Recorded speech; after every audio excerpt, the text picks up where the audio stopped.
Halo semuanya, selamat datang di channel Astral Gods. Hari ini kita akan membahas tentang Typhoon. Tapi sebelum itu, jangan lupa untuk subscribe channel ini untuk mendapatkan video-video terbaru. Typhoon ini merupakan putra dari Gaia yang merupakan personifikasi dari bumi itu sendiri.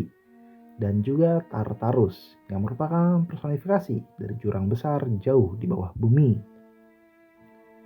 Typhoon adalah monster paling kuat dalam semua mitologi Yunani, bahkan lebih kuat dari semua para dewa jika mereka tidak menggunakan senjata. Dalam mitos penciptaan Yunani ada urutan dari ketiga konflik besar yang masing-masing melibatkan musuh yang kuat yang harus diatasi oleh para dewa. Yang pertama ada perang melawan para Titans, lalu ada perang melawan para Giants, dan yang terakhir ada pertempuran melawan Typhoon. Seperti yang dikatakan Apollodorus, Gaia adalah kekuatan pendorong di balik sebagian besar dari konflik ini. Dia menciptakan raksasa untuk menyerang para dewa setelah para Titans dipenjarakan di Tartarus. Dan kemudian setelah raksasa dihancurkan, dia kembali menciptakan Typhoon untuk menyerang para dewa. Versi ini menggambarkan Gaia sebagai induk atau ibu yang pemarah yang terus mengeluarkan kumpulan monster baru untuk membalas kumpulan monster yang lebih tua. Typhoon jelas sekali adalah ancaman terbesar yang dihadapi oleh Olympus, dan penampilannya membuatnya mudah dipahami.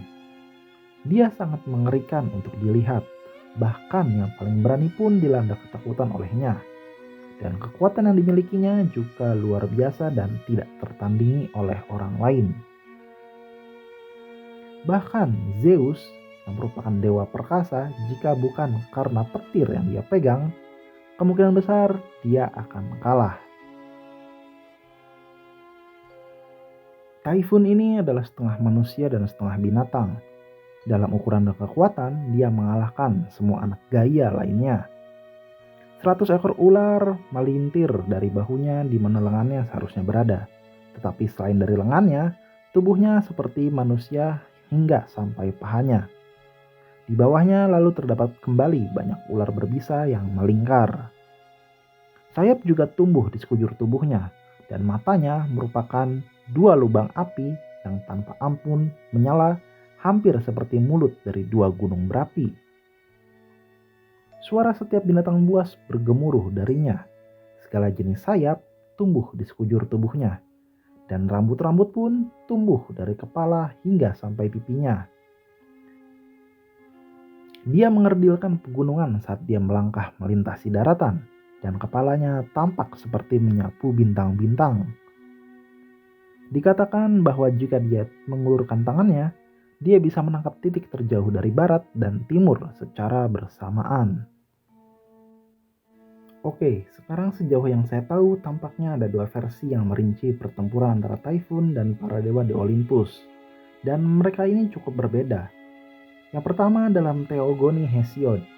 Semua ciptaan gemetar di hadapan Typhoon, bahkan mereka yang berada di bawah tanah sekalipun, seperti Hades di Underworld dan para Titans di Tartarus. Hanya Zeus saja yang tidak merasa gentar.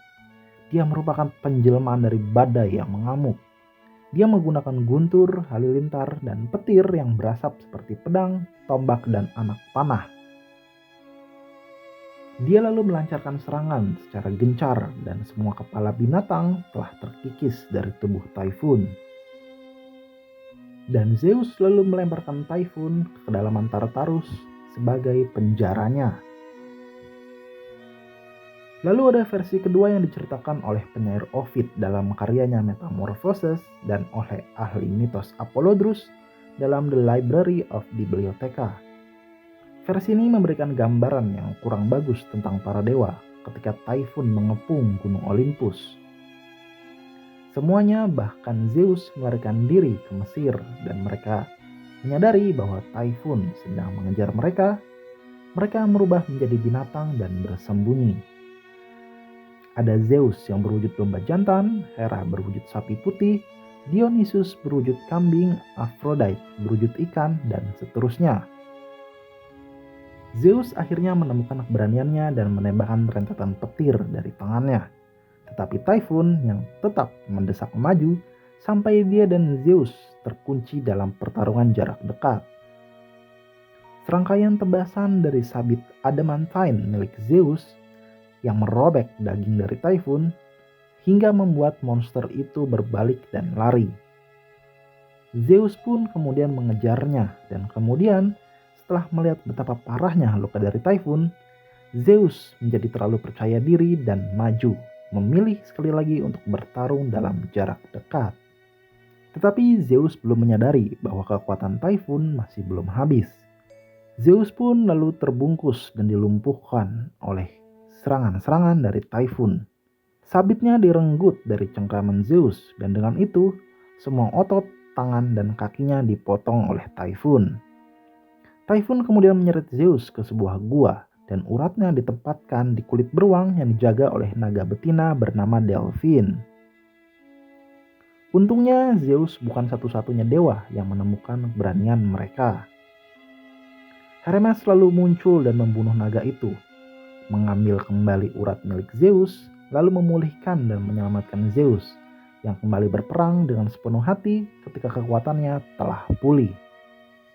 Sementara itu Typhoon ditipu oleh Sister of Fate karena memakan ephemeral fruit yang dia bilang bisa menambah kekuatannya tapi malah melemahkannya.